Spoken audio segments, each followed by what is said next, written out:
Assalamu alaikum wa rahmatullahi wa barakatuh. Salams, where are you from? All that good stuff. And we'll begin shortly, inshallah. Salams, where you're from, and all that good stuff.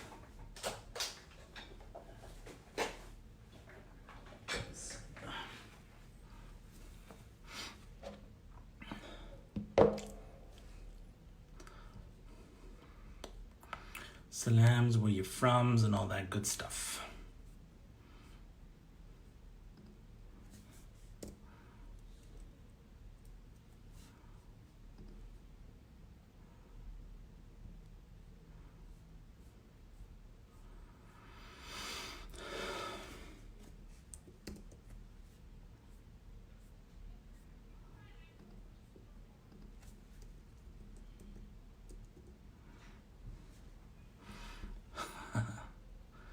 Bina, wa alaikum assalam. I like your profile pic. The Shining.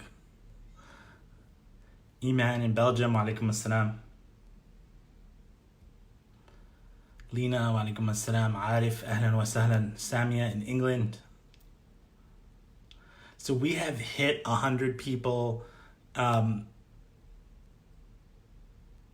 We've hit 100 people in before the top of the hour, but today we started late.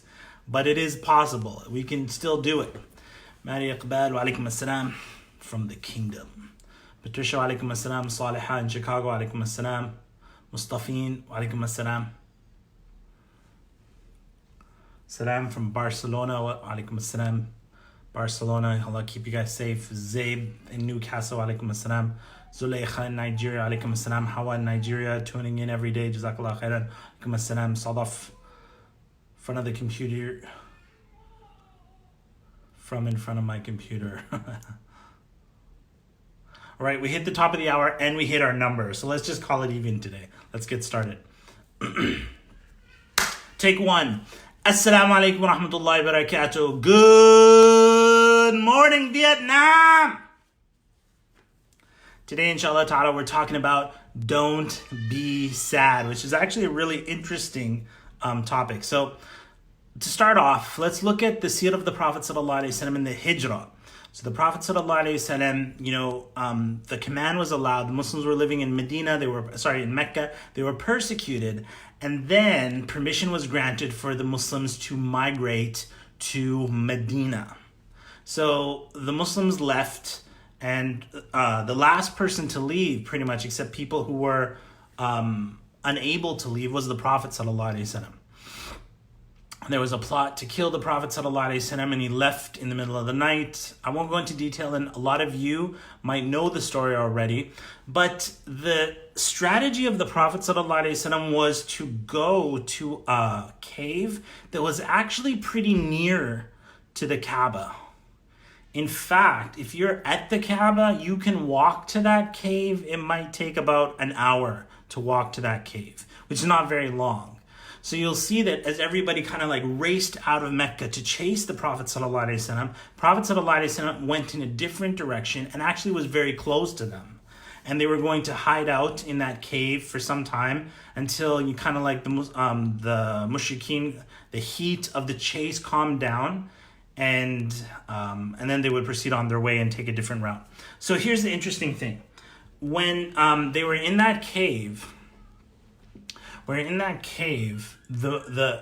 Quraysh in Mecca, who were searching for the Prophet ﷺ to kill him, they actually climbed up to that cave. And I know there's a famous story of a spider's web on the cave, which they say isn't true. It's not authentic. So they basically came to the cave, and the Prophet ﷺ and Abu Bakr were just there inside the cave. And if they just look down, so basically their eye gaze is upwards, but if they look downwards, they would have seen the Prophet ﷺ. They would have seen Abu Bakr, radiallahu anhu. So Abu Bakr said this to the Prophet ﷺ, and the key of tonight's reminder is the first words that the Prophet ﷺ said to Abu Bakr. He said, "La tahzan." Don't be sad. Inna Allah ma'ana. Allah is with us. Allah subhanahu wa ta'ala revealed in the Quran ثاني اثنين إذ هما في الغار إذ يقول لصاحبه لا تحزن إن الله معنا. In that verse, Allah subhanahu wa ta'ala, it's a testimonial for Abu Bakr radiallahu anhu and the Prophet sallallahu alaihi wasallam, of course, when they were in the cave, إِذْ يَقُولُ لِصَاحِبِهِ, when he said to his companion, لَا تَحْزَنْ, don't be sad, إِنَّ اللَّهَ مَعَنَا. So what's interesting about this, out of all the things the Prophet ﷺ could have said to Abu Bakr radiallahu anhu, he said to him, don't be sad. So today's reminder, inshallah ta'ala, is yes, sadness is a natural human reaction. Is a natural... Alaikum assalam. My uncle just joined. Hey. Welcome. Ya ahlan wa sahlan. My real uncle, my blood uncle.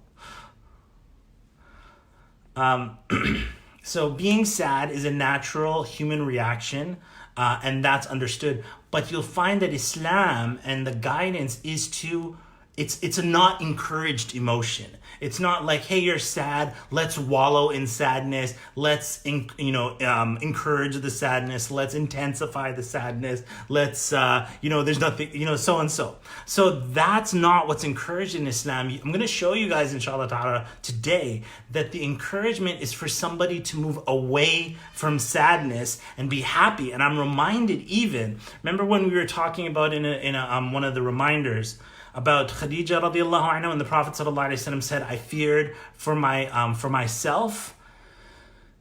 And then Khadija said, Kalla wallah, kalla abshir. She said to him, nay, and that word abshir is in Sahih Bukhari. She said, give glad tidings, or rather, abshir is, you could say it, be happy.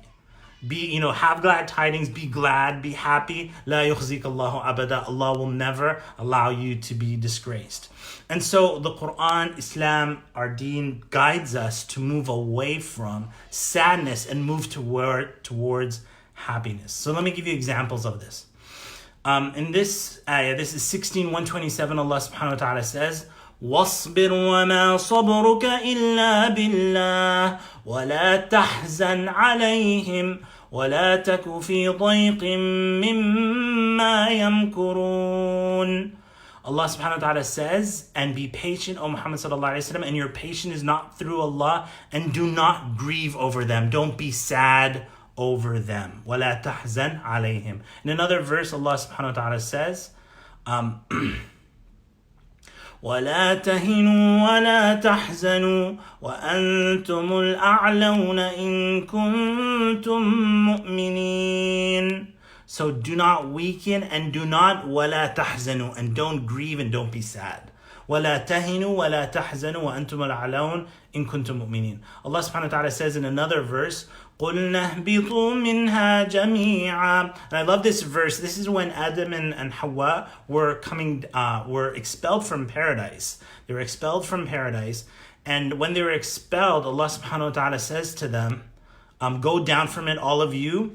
فَإِمَّا يَأْتِيَنَّكُم مِّنِّي هُدًى فَمَن تَبِعَ هُدَايَ فَلَا خَوْفٌ عَلَيْهِمْ وَلَا هُمْ يَحْزَنُونَ. Allah subhanahu wa ta'ala says, and when my guidance comes to you, فَإِمَّا يَأْتِيَنَّكُم مِّنِّي هُدًى فَمَن تَبِعَ هُدَايَ, that whoever follows this guidance, فَلَا خَوْفٌ عَلَيْهِمْ, there's no fear upon them, وَلَا هُمْ يَحْزَنُونَ, and they won't grieve and they won't be sad. So you'll see, I'm giving you all these verses to show you that Islam guides a person towards not being sad. If you look at the application of this in our communities, and I've said this before, that there's a lot of hellfire punishment, doomsday kind of talk in our community. But if you look in the Quran, there's so much abshir, glad tidings, don't be sad, don't grieve, don't be sad, don't grieve, paradise, Jannah, reward for believers. But we don't hear that. side of the equation when we're following Allah subhanahu wa ta'ala and we're worshiping Allah subhanahu wa ta'ala, and then we go to hear reminders and somebody thinks that, oh, everybody's going to be so motivated if I remind them of punishment that you're going to be punished for stuff you didn't even do. You're just talking about, may Allah subhanahu wa ta'ala protect. So application of this. Abdullah ibn Harith radiallahu anhu said that I've never seen anybody smiling more than the Prophet sallallahu alaihi wasallam. This is a reminder for me, reminder for all of you, that the Prophet sallallahu alaihi wasallam smiled more than anybody else. He was always smiling. His disposition, sallallahu alaihi wasallam, was not to move towards sadness, but to move away from it. And here are some of the sayings of the Prophet sallallahu alaihi wasallam regarding the virtue of smiling. The Prophet sallallahu alaihi wasallam said, "La tahqiranna min al-ma'rufi shay'a." Don't belittle any sort of good thing, anything. Don't belittle it, even to meet your brother with a cheerful countenance. So that means that if you meet somebody, I know in Canada we do this, that, oh, you meet somebody, you're just kind of like not in a good mood, but you meet somebody in the street and you're like, hey, good day, what's up? That's actually a characteristic of a believer, is to meet somebody with a cheerful countenance. Sometimes you go to communities, maybe like in the US, there's a lot of communities like that, even in Canada, Toronto, or whatnot, where people are just like kind of frowning. There was a brother that was from New Jersey, may Allah keep everybody safe, and he visited Toronto and he said, wow, you Canadians are so kind. And I'm like, look, Toronto is the meanest part of Canada. They're the New Yorkers of Canada. And if you think that's polite and kind, then, wait till you see. Let me give you an example of a Canadian culture, just because it is kind of like this cheerful countenance. I was once in New Brunswick. In New Brunswick, it's like North Canada, and I was at a restaurant. And at this restaurant, I asked the waitress if we needed change. If it was paid parking or if it was free parking. And the waitress said it was paid parking, and I didn't have change in my pocket. And she said, "Don't worry, I'll give you change." And I was about to get up to pay the parking, and then she said to me, "Don't worry, I'll go and pay your parking for you."